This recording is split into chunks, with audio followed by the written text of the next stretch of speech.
Welcome back to the Sales Gravy Podcast and another episode of Ask Jeb. I'm Jeb Blount Jr. or JBJ, as most folks know me, and we are continuing a conversation with two of my favorite people. We've got the hardest working man in sales, author of 17 best-selling books on sales and sales leadership, Jeb Blount, and we also have our great friend and expert from ZoomInfo, Will Frattini, here to join us today. And I wanted to start a conversation with some questions that we got from people who had joined the ZoomInfo webinars, so go check those out on zoominfo.com.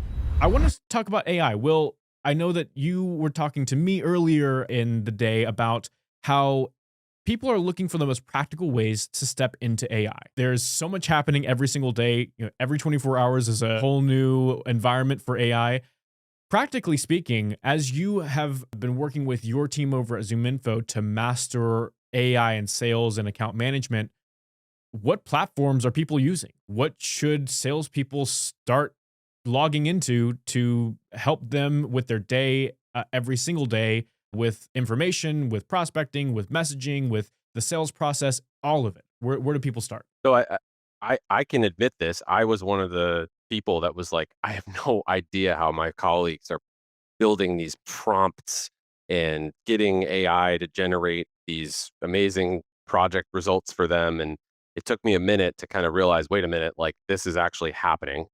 I need to go learn, and I need to remember how to learn again. And so once I finally kind of boiled it down to the way I learn best is I start with what's the number one thing I need to go do? Like, just get me out of my own head and go do one thing. And the one thing I realized was starting in AI means going to a website and finding a chatbot and entering a question. And instead of me trying to understand how AI and large language models and all this stuff behind the scenes worked, all I needed to do was ask a question. Now, most of us in 2025 have gone to Google in the last hour and asked a question, or some of us have already downloaded apps and used them on our phone. If you have an iPhone or if you have an Echo Dot at home in the last 10 years, you've used Siri or Alexa or whatever equivalent virtual assistants there are out there.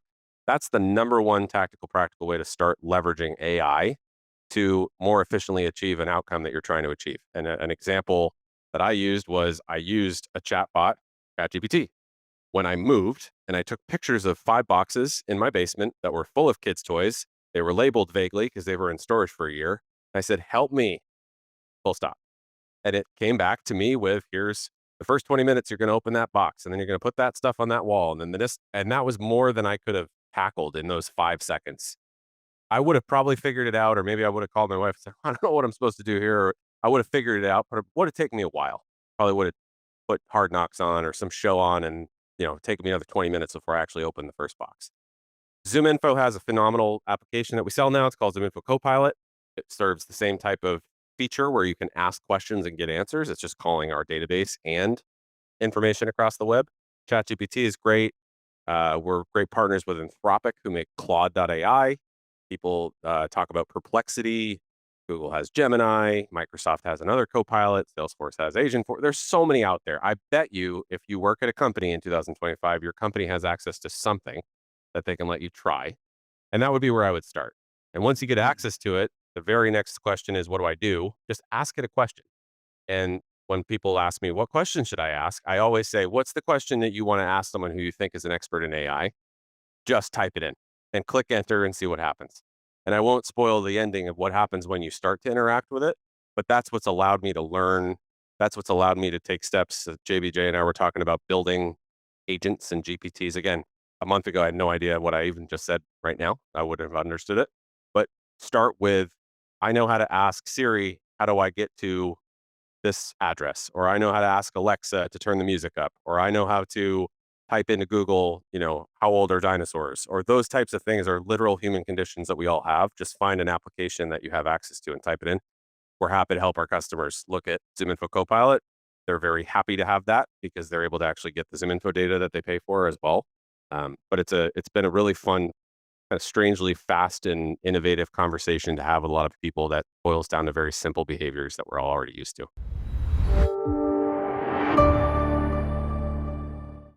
Imagine having the ultimate competitive advantage.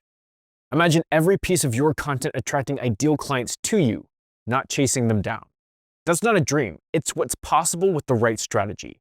And if you haven't heard by now, Jeb and LinkedIn expert Bryn Tillman have written the playbook that will evolve the way you sell. Their new book, The LinkedIn Edge, is your ultimate resource for turning LinkedIn into a revenue-generating machine. You'll learn how to prospect with power, network with a purpose, and build a brand that attracts clients to you. Not only that, but they dive into the fundamentals of using AI so that you won't get left behind. Don't wait. The LinkedIn Edge is on sale everywhere you buy books.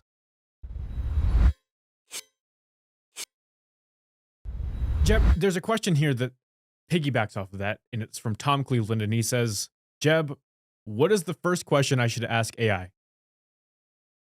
Well, I would change that and say, you need to change the question you're asking yourself. And let me give you an example of this. So 20 minutes ago, before we jumped on this podcast, I was working on a new training program, a new course that we're building for Salesgrave University. And this will be a virtual course. It'll be taught live by one of our trainers. I think Jessica Stokes is going to teach this first course. And I'd put together the slide deck and put together a workbook for the workshop. And it's a workshop on being more targeted with your prospecting. I started thinking to myself, okay, well, I need to get this thing proofread. We were in a hurry. We wanted to get it scheduled so people can start signing up for it. And I start thinking to myself, who can I get to proofread this thing? And that's how my brain thinks. Like, how can I get this done? Or who else can do this?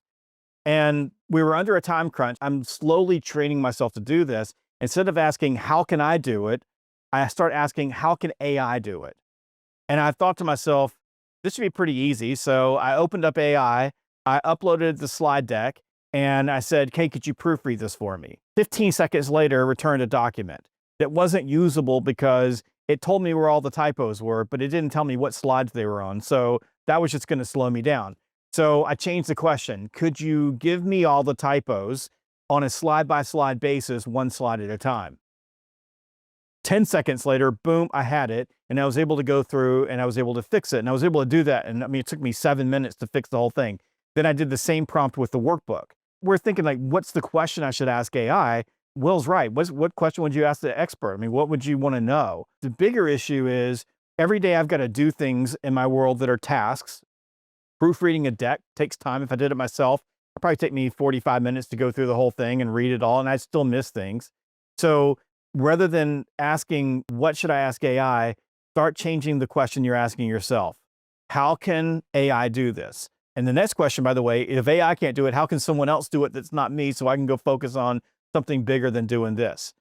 And then if we take this a step further, thinking about what Will said earlier, is the way that you have to start looking at yourself in today's world, and this is a shift from where we were even a year ago, is that I want you to think about you're standing in front of a symphony orchestra.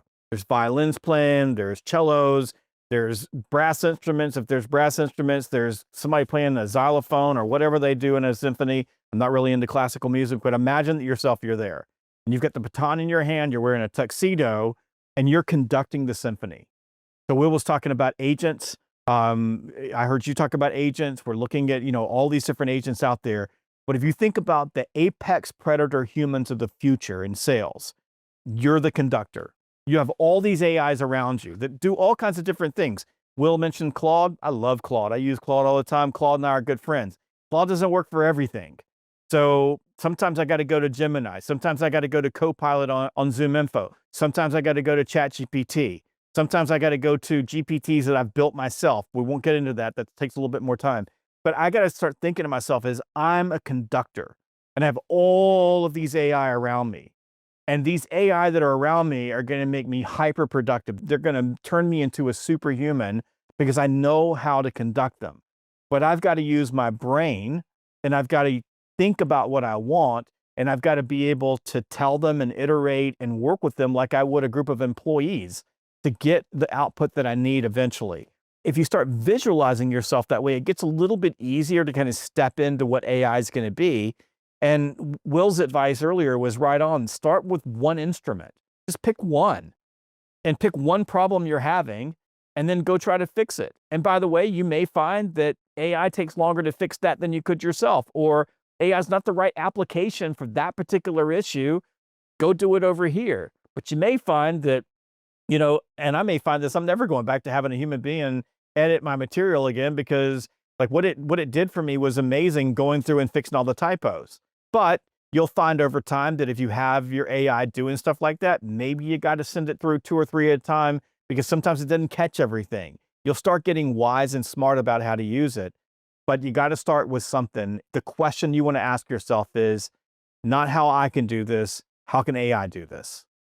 Thank you so much for being here and answering these questions about AI are eye-opening. I'm learning things from Jeb. That's the challenge for AI, is that you need to have conversations with other people about how they use AI, because how Will has been using AI and how Jeb has been using AI is different than I've been using it, and they might be using it a lot better than me. In fact, I know that they're using it a lot better than me because I just heard some really great things. So thank you so much for joining us on the Sales Gravy podcast for Ask Jeb. If you are listening to this right now, give us a 5-star review, leave us a comment, and like the video on YouTube. It helps us a lot. You are our only marketing, so give us those reviews. It means a lot to us. That's 5 stars. Give us 5 stars.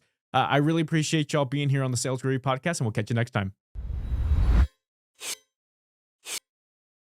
Hey, I'm doing a happy dance because you watched this video. Make sure that you click like and subscribe so that you never miss one of our amazing sales training videos.